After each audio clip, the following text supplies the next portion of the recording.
नमस्कार मित्रांनो, बांधकाम कामगार योजना मोफत भांडे संच वाटप आता लवकरात लवकर अमरावती जिल्ह्यामध्ये तालुका स्तरावर सुरू होत आहे.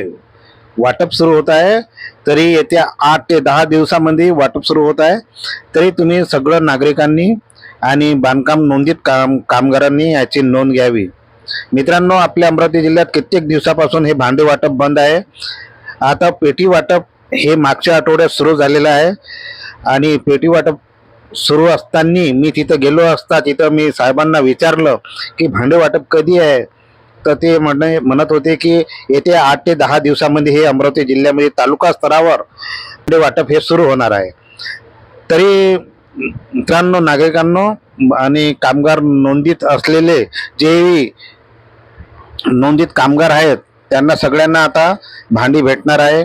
ज्यांना कोणा भांडे भेटले नाही आतापर्यंत त्यांना सगळ्यांना भांडे भेटणार आहे. कारण आता नाशिक, यवतमाळ आणि नागपूर जिल्ह्यामध्ये भांडे वाटप सुरू आहे.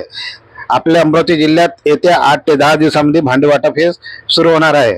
तरी मित्रांनो, फोन आल्याशिवाय कोणीही येऊ नये असं आवाहन करण्यात आलं आहे. येत्या काही दिवसामध्ये भांडे वाटप सुरू झाला तर कोणीही फोन आल्याशिवाय येऊ नये, अन्यथा तुमची चक्कर वाया जाईल असे आवाहन येथील अधिकारी यांनी केले आहे. मी तिथे गेलो असता त्यांनी स्वतः म्हटले की फोन आल्याशिवाय कोणी येऊ नये. तर मित्रांनो, आपल्याला सोबत आणायचे कागदपत्र कोणते आणि फॉर्म कसा भरायचा मी तुम्हाला सविस्तर पूर्ण व्हिडिओमध्ये माहिती देतो आणि त्याची PDF किंवा त्याच्यावाला स्क्रीनशॉट त्या फॉर्मचा तिथं लावून देतो मी व्हिडिओच्या शेवटी. तुम्ही तिथं जाऊन बघा.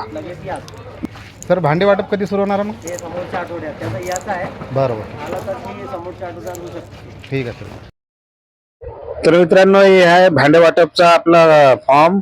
भांडे वाटपाचा फॉर्म खूप सोप्या पद्धतीचा मित्रांनो, काही कठीण नाही आहे, खूप सोप्या पद्धतीचा आहे. तुम्ही कुठेही कोणत्याही झेरॉक्सच्या इकडं गेले किंवा कोणत्याही सेतू केंद्रावर गेले तर भांडे वाटपचा फॉर्म द्या असं म्हटलं तर कोणीही देणार. तुम्ही पूर्ण तयारी करून ठेवा, तुम्हाला फोन येणार आणि फोन आल्याच्या नंतरच हे जे फॉर्म आहे हे फॉर्म नोंदणी पावती, राशन कार्ड, आधार कार्ड आणि मोबाईल नंबर इतकं घेऊन सगळ्या तुम्ही जिथं तुम्हाला फोन येईल, फोन आल्याच्या नंतर जिथं तुम्हाला बोलण्यात येईल तिथं तुम्ही भांडे वाटपसाठी यावे.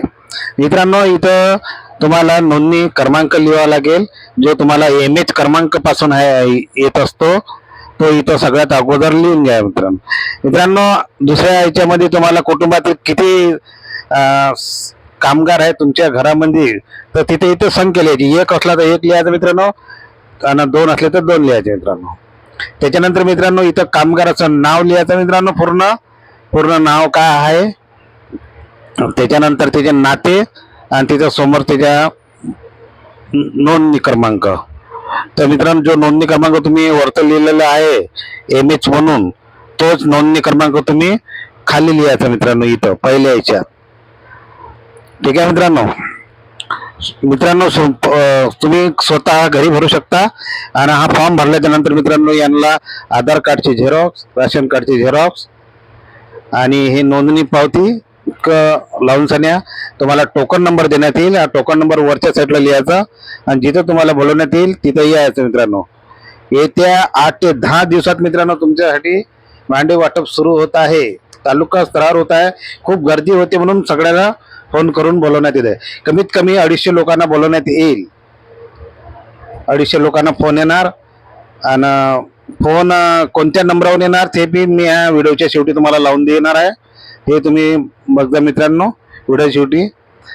तर मित्रांनो, हा इथं तुम्हाला दिनांक लिहायचा आहे, ज्या दिवशी तुम्हाला बोलवण्यात येईल त्या दिवसाचा दिनांक आणि त्याच्यानंतर मित्रांनो कामगाराचं नाव. त्याच्यानंतर मित्रांनो अजून इथं एक नोंदणी क्रमांक, तोच MH क्रमांक नसते आणि खाली मोबाईल नंबर मित्रांनो. बस इतकंच आहे मित्रांनो, काही कठीण नाही मित्रांनो. हे पूर्ण तयारी करून सन्या ज्यावेळेस तुम्हाला फोन येईल, टोकन नंबर सांगण्यात येईल तर त्यावेळेस इथं टोकन नंबर लिहायचं आणि बोलवल्या ठिकाणी येऊन जायचं मित्रांनो. तर हे अशी होती मित्रांनो आपल्याबद्दलची माहिती, भांड्याची माहिती. हे भांडे वाटप मित्रांनो येत्या त्या 10 दिवसात सुरू होणार आहे. मी स्वतः गेलो तिथं असता ही माहिती आणली मित्रांनो. ठीक आहे मित्रांनो. मित्रांनो, ही होती भांडी वाटप बद्दल माहिती तुम्हाला कशी वाटली? माहिती तुम्हाला आवडली असल्यास व्हिडिओला लाईक करा. चॅनलवर नवीन असाल तर चॅनलला सबस्क्राईब सुद्धा करा. तर मित्रांनो, भेटूया असंच पुढील व्हिडिओमध्ये. तोपर्यंत जय हिंद, जय महाराष्ट्र मित्रांनो.